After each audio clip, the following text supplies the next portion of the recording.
안녕하세요. 크립토TV입니다. 이번 시간에는 블랙록에서 15차선 고속도로 코인들 말씀을 드린 바가 있는데요. 이제 16차선, 더 나아가서 17차선 17번째 코인이 나왔습니다. 무슨 내용인지 살펴보시죠.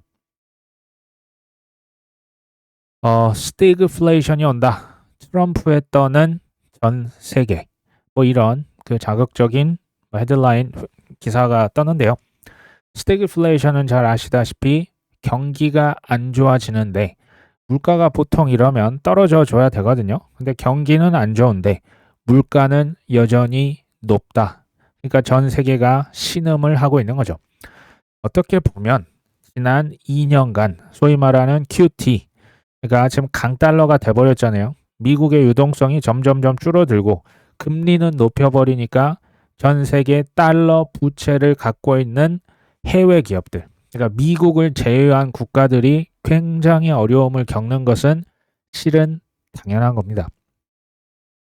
최근에 트럼프가 이런 얘기도 했습니다. 2.5%보다 더 큰 관세, 훨씬 더 큰 관세를 원한다. 이 얘기는 사실 스콧 베센트 재무장관이죠. 이분이 보편 관세를 처음부터 20%를 하면 이게 좀 무리가 있으니까 처음에는 2.5%부터 해서 점진적으로 인상을 합시다. 근데 도널드 트럼프는 그거 아니다라는 거죠. 2.5%보다 훨씬 더 큰 관세를 부과하겠다. 이제 해외 물품 서비스에 부과를 하는 거죠. 하워드 러트닉이라고 상무부 장관이 있어요. 이분은 관세가 인플레이션을 유발한다는 주장은 넌센스다. 이게 무슨 얘기입니까?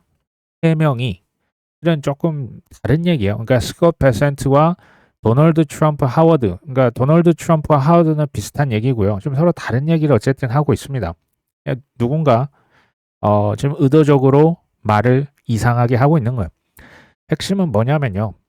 트럼프는요, 세 마리의 토끼를 다 잡겠다라는 얘기입니다. 세 마리 토끼가 뭐냐? 첫 번째 물가입니다. 물가를 어느 정도 잠잠하게 해놔야 그 다음에 경제를 살릴 수 있는 재무 그러니까 국채를 발행해서 돈을 더 찍어내고 금리도 좀 더 인하시키고 그러면 좀 더 약달러가 되면서 미국의 제조업을 살리는 물가도 잡고 경제도 살리고 또 26년 중간선거 있다고 했습니다. 표도 얻고 싶은 거예요. 이게 이제 욕심이 많은 거죠. 의욕이 많은 것 자체가 이렇게 잘못된 건 아닙니다. 그러니까 처음부터 고관세를 애초부터 이거는 아예 말이 안 되고 불가능한 얘기란 얘기예요. 처음부터 20%, 25%, 중국의 60%요. 큰일 납니다. 미국 CPI 지금 가뜩이나 그 소비자 물가 지수가 높잖아요. 트럼프 대통령은 점진적 관세 아니야. 그것보다 더 높여. 라고 하고 이제 얘기를 했는데 이 얘기는 마가를 가능케 합니다. 마가가 뭡니까? Make America Great Again. 미국을 다시 위대하게. 라고 하지만 해외의 다른 나라들 입장에서 보면요. 그러니까 중국, 유럽, 일본, 한국, 캐나다, 멕시코 기존에 사실 우방국들이 있잖아요. 일, 유럽 실은 다 우방국입니다. 캐나다, 멕시코 마찬가지고요. 이제는 걔네들이 죽든 말든 미국만 노골적으로 살리겠다. 지금 이런 얘기입니다. 강달러와 고관세는 미국의 국익을 위한 노골적인 협상 도구예요. 실은요, 트럼프도 이제 그 드러난 정치적인 주요 인물이고요. 사실은 그 뒷단에서 움직이는 친구들이 있습니다.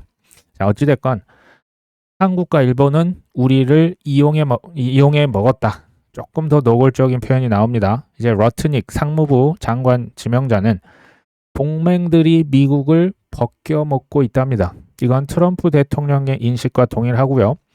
그러니까 기존에 한국이나 일본 또 유럽 같은 것들이 이거 우리가 선량하게 대해줬더니 우리를 벗겨먹었다. 지금 이런 표현까지 쓰는 거예요. 일본의 철강, 한국은 가전, 우리를 이용했다. 그러니까 기존에 이제 적대국이라고 나름 이제 나를 세우고 있는 중국이다, 러시아 당연한 거고 기존의 우방국들도 신경 안 쓰겠다라고 하는 사실상 이건 굉장히 미국 이기주의, 자국 우선주의라고 보시면 되겠죠. 바이든 정부에서 약속을 이미 한 게 있어요. 한국과 대만 업체들이 미국에서 공장을 세워서 이제 제조업을 한다면, 영업 활동을 하면 반도체법 보조금 지원하겠다라고 이미 실은 사인을 했었죠. 근데 정권이 바뀐 겁니다. 여기에 대해서 그 지원금 사실 주기로 했잖아요. 근데 이것을 꼭 필요하다고는 보지만 장담할 수는 없다. 그러니까 애간장을 태우는 거죠. 이제 우리나라 업체도 대만 업체도 이거 정말 정말 그 아닌 밤중에 홍두깨가 되는 겁니다. 인플레이션 감축법 있었잖아요. 바이든 정부에서 있었는데 전기차에 제공되는 세액 공제 이제는 끝내야 된다. 여기에서 또 피해를 보는 것은 한국의 현대 자동차 등이 타격을 받을 수가 있는 겁니다. 이게 이제 몇 조가 막 왔다 갔다 하는 거기 때문에 굉장히 사실 우리에게 미치는 영향력이 굉장히 커요. 우리나라도 정치가 안정을 빨리 잡아야 되고요. 여기에 대응을 적극적으로 지금 해 나가야 됩니다. 사실 이미 늦었죠. 이것을 조금 요약을 하면요. 미국 내에서 영업을 하는 미국 기업들 위주로 완전 그냥 몰아주기입니다. 그 다음은 미국 내에서 하는 해외 기업이죠. 이제 이들을 제외하면, 그러니까 전 세계 다른 나라 기업들, 타국 기업들은 관세를 폭탄으로 부과해서 너희들이 미국 내에서 일자리 창출하고 투자 안 하면 엄청난 불이익을 주겠다. 우리가 다 알고 있는 내용입니다. 근데 재밌는 게 우리가 역사를 공부하는 게요. 비슷하게 항상 반복이 됩니다. 모든 제국, 로마 제국부터 중국의 여러 가지 그 나라들이 있었잖아요. 그 제국들의 끝은 항상 자국 이기주의. 자국 이기주의가요. 자기 나라에게 큰 이익이 될 거라고 생각을 했겠지만 결국 그게 부메랑이 돼서 자기한테 돌아옵니다. 강달러가 지속되면 미국 결국에 죽을 수밖에 없습니다. 이거 뻔히 알고 있어요. 자멸을 하는 이런 공통된 패턴이 역사에서 나타났고요.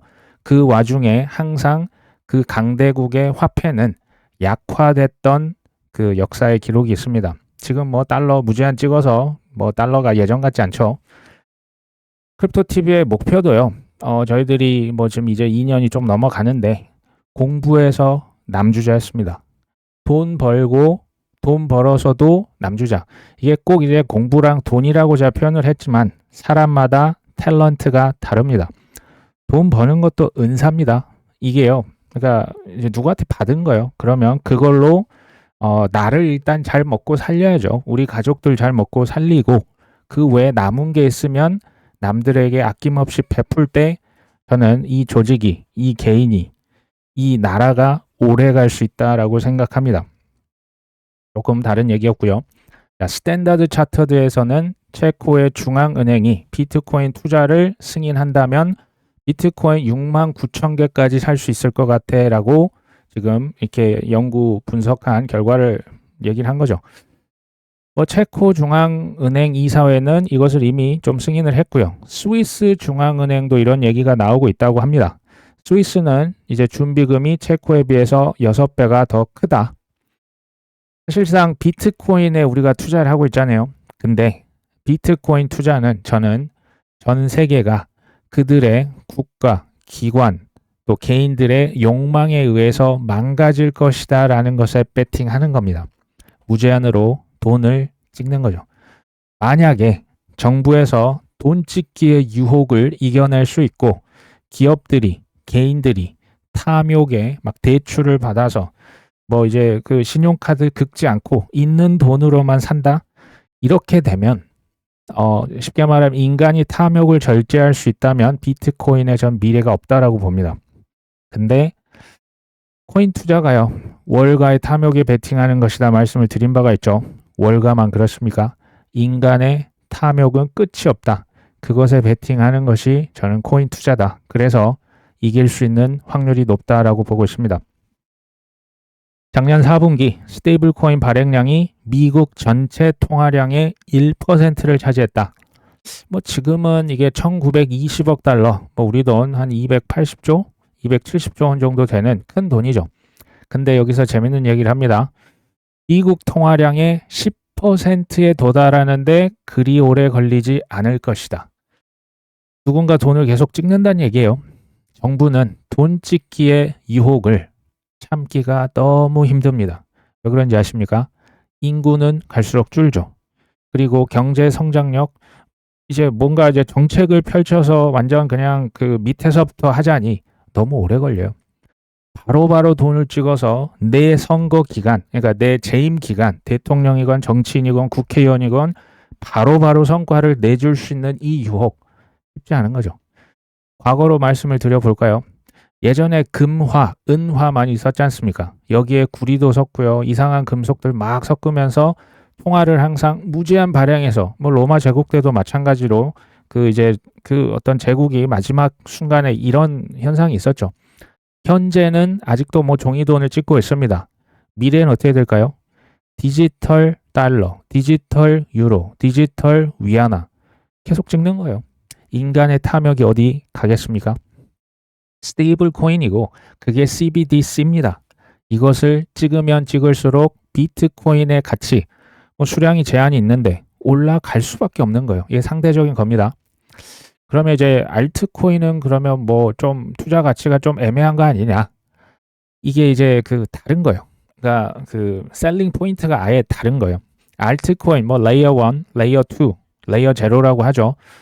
알트코인은 이제 그냥 이거 일반적으로 말씀을 드리는 겁니다. 디지털 돈, 더 정확히는 디지털 가치가 왔다 갔다 하고 있는 망입니다. 이것을 제가 고속도로 혹은 인프라다라고 말씀을 드린 바가 있죠. 그러니까요, 투자라고 하는 게요, 좀 길게 보면 금융 세력들이 머니 프린터, 기축 통화를 항상 찍어낼 수 있는 그 권력이 있어요. 그 돈이 어디로 가냐, 그 방향성을 맞추는 게임입니다. 그리고 얼마나 가냐, 그러니까 그 속도, 어느 쪽으로 돈이 더 많이 흘러가냐, 이게 코인으로 더 갈 것이냐, 주식으로 갈 것이냐, 인공지능으로 가냐, 아니면 뭐 디핀 섹터로 갈 것이냐, 밈 코인으로 갈 것이냐, 요거 맞추면 투자에서 성공을 하겠죠. 코인베이스 파생상품 거래소에서 올 상반기에 코인을 무려 80종을 상장할 것이다. 이게 이제 파생상품 거래소라고 하면요, 쉽게 말씀드리겠습니다. 그냥 진정한 카지노라고 보시면 됩니다. 가지고 있는 돈만 투자를 하면 급격한 거품, 뭐 B2 연끌을 안 하면 뭐 급격한 뭐 닷컴 버블, 뭐 ICO 광풍 이런 거 나오기가 쉽지 않아요.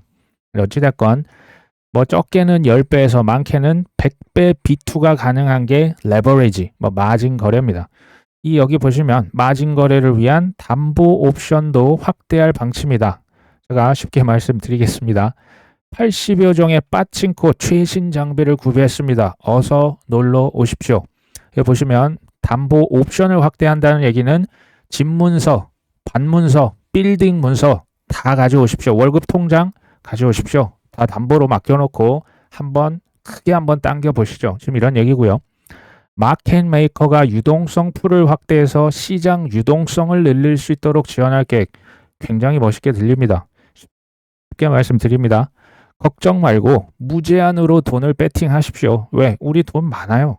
뭐 지금 뭐 우리가 돈 넉넉합니다. 그러니까 한 100억, 200억 신나게 한번 당겨 보시죠. 보이십니까?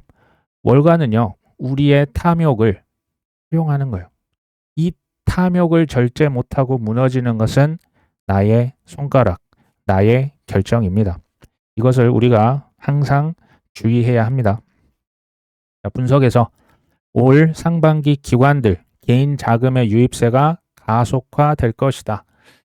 근데 이게요, 올해 상반기 돈 더 들어온다 이겁니다. 코인에 돈 들어올 수 있다. 하지만 그러면서 이렇게 이제 뭐 기관들, 개인 투자자, 뭐 이런 자금 등이 급증하는 것은 동시에 사이클 종료 시그널로도 받아들여진다. 이제 곧 있으면 비트코인이 또 사상 최고가 돌파하고 알트코인으로 자금이 들어오면 어떻게 된다? 상승장의 끝을 염두에 두어야 한다. 비트코인 UTXO라고 하는 지표 뭐 여러 가지 중에 하나가 있는데, 쉽게 말씀드리면 이게 지금 높을 때 꼭지를 찍었다는 거죠. 2017년 말이고요. 2021년 초였습니다. 이게 지금 생각보다 높이 있죠. 주의하자라는 얘기입니다. 이거 이제 전제 조건이 실은 있는데요. 누가 이번에 2월, 3월, 4월 크게 한번 오르면 누가 팔 수 있느냐. 사실 이게 다 상황들이 다르시기 때문에 일반화할 수가 없습니다. 그래서 제가 전제 조건을 좀 달았습니다. 22년, 23년, 24년 꾸준하게 코인을 사셨던 분들 혹은 홀딩 하셨던 분들 중에서 손실 구간이면 애매하죠. 팔기는 좀 그렇죠. 손실 구간이 아니라면, 그러니까 이익을 보고 있는 이런 분들이라면 이게 전제 조건입니다. 이제 곧 있으면 2월달, 3월달, 4월달 큰 상승이 뭐 통계적으로, 뭐 계절적으로 한번 나올 수 있거든요. 그때 일부 익절을 해보는 건 어떻겠냐. 이 퍼센티지다 또 어떤 코인이 팔릴지 이것을 혹시 알고 계신 분이 계십니까? 예, 아무도 모릅니다. 예를 그래서 들어보는 거예요. 한 30에서 50% 정도 나는 수익이 좀 큰 코인들이 있다. 그러면 그 코인 위주로 한번 좀 팔겠다. 그것도 방법이 될 수가 있고요. 아니 나는 조금 좀 더 팔겠다. 예를 들면 한 70%에서 80%까지 생각을 하고 또 수익이 막 너무 크게 오른 코인이 아니고 적당한 코인들까지도 한번 분할로 좀 매도를 걸어놓고 팔리면 팔릴 때까지 팔겠다. 그러니까 이것을 한번 잘 생각해 보셔야 돼요. 매도가 절대 쉽지가 않습니다. 그러면 이제 25년도 이제 올해 연말까지 뭐 어쨌든 연말까지 해서 또 한번 많이 오르겠죠. 26년, 27년 하락장이 올까요? 당연히 오겠죠. 그 하락의 폭, 특히 알트코인은 하락 폭이 매우 클 수 있습니다. 그때가 됐을 때 소위 장기적으로 계속적으로 살 수 있는 코인, 그러니까 나중에 다시 한번 이제 또 하락장이 오고 뭐 다 끝났다라고 했을 때 다시 한번 사볼 수 있는 코인은 어떤 코인들이 있을까요? 기본적으로 비트코인과 이더리움을 빼놓을 수는 없습니다. 뭐 비트코인이 모르겠습니다. 이번에 3억을 갈지 4억을 갈지 5억을 갈지. 근데 이제 하락장에 어찌됐건 떨어질 거예요. 그때 저는 좀 다시 담을 생각을 하고 있고요. 비트 이더 말고 이제 그 밖에 다른 코인 중에 장투할 가치가 있는 코인이 뭐가 있을까요? 아까 말씀드렸죠. 코인베이스 파생상품 거래소 카지노입니다. 여기 CFTC에 지금 뭐를 신청했습니까? 무기한 그 선물 신청을 하는데요. 솔라나와 헤데라 두 가지를 신청합니다. 물론 더 신청을 할 겁니다. 아까 80종이라 말씀드렸죠. 없어질 코인보다는 아무래도 우량 코인 먼저 신청을 하지 않겠냐. 제가 항상 그 서클이라고 하는 스테이블 코인 발행사 USDC 그리고 코인베이스를 주목하는 이유는요.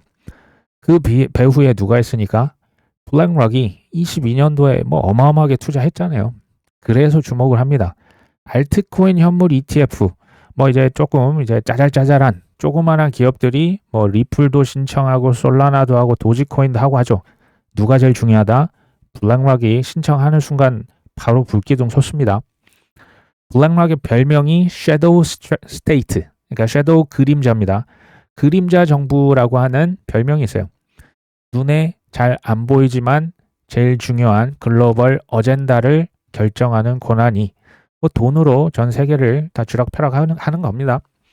블랙락의 결정이 누구랑 일치하냐? 다보스 포럼과 일치합니다. 다보스 포럼의 누가 주요 핵심 멤버들이냐?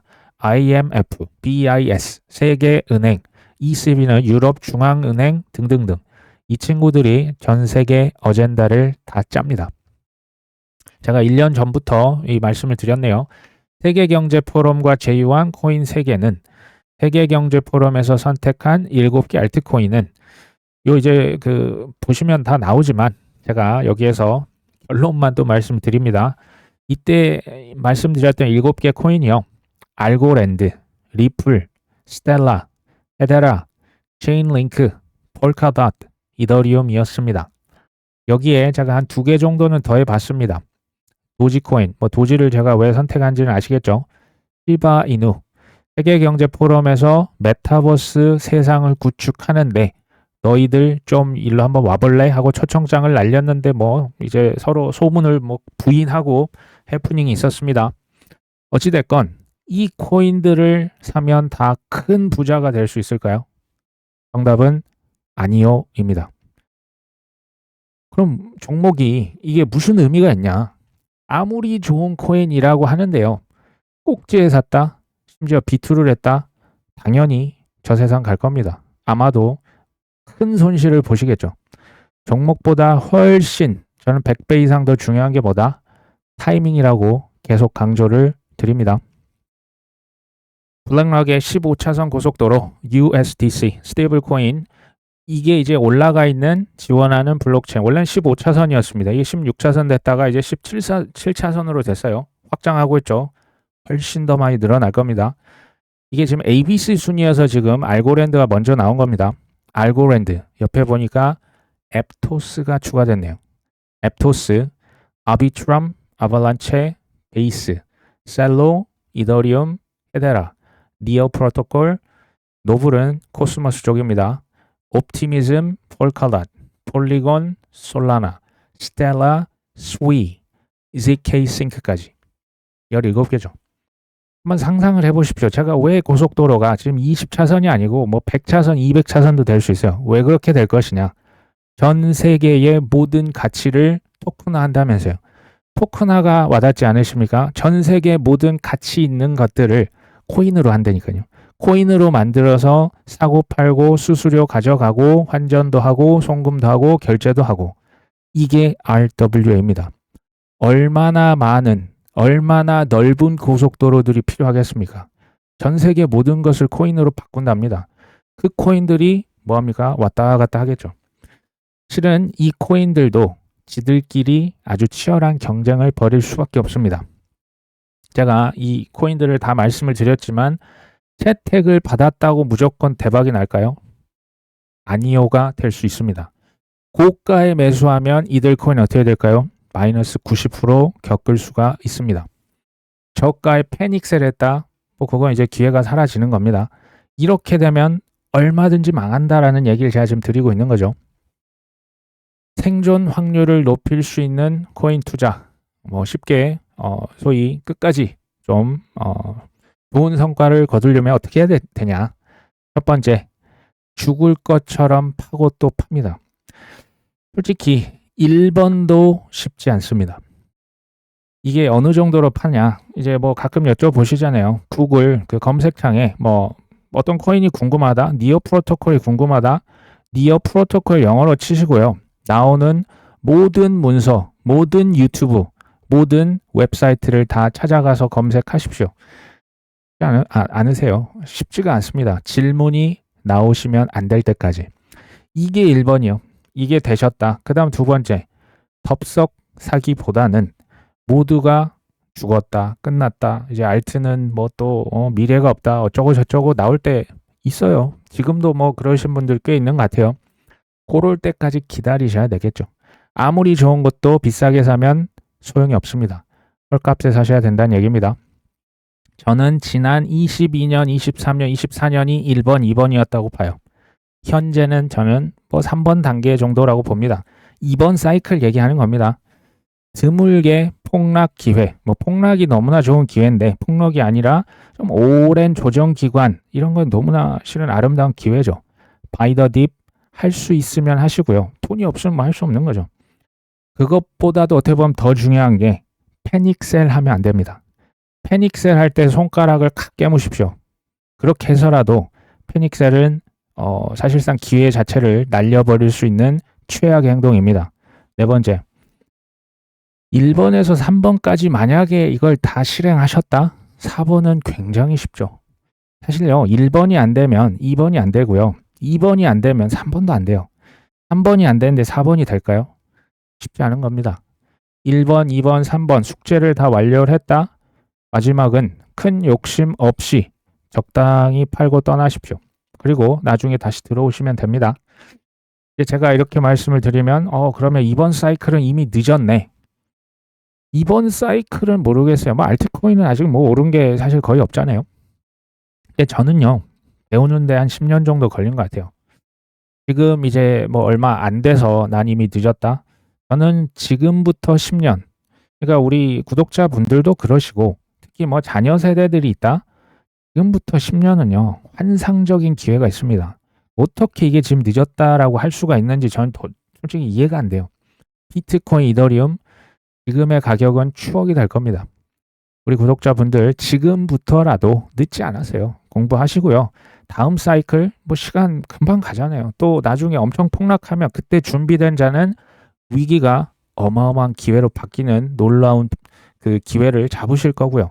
미래를 준비하셔야죠. 우리 노후 준비도 하는 거고요. 그 다음에 경제적 자유고 내 가족, 내 몸 하나 건사 못 하는데 사회에 어떤 유용한 일을 할 수가 있겠습니까? 내 숙제, 내 할 거 다 해놓고 그 다음에 뭐 주변에 있는 이웃들, 어려운 분들, 친구들 나누고 베푸는 삶을 살면 얼마나 좋을까요? 그런 삶을 다 살 수 있었으면 좋겠습니다. 오늘 방송 여기까지입니다. 끝까지 시청해 주셔서 감사합니다.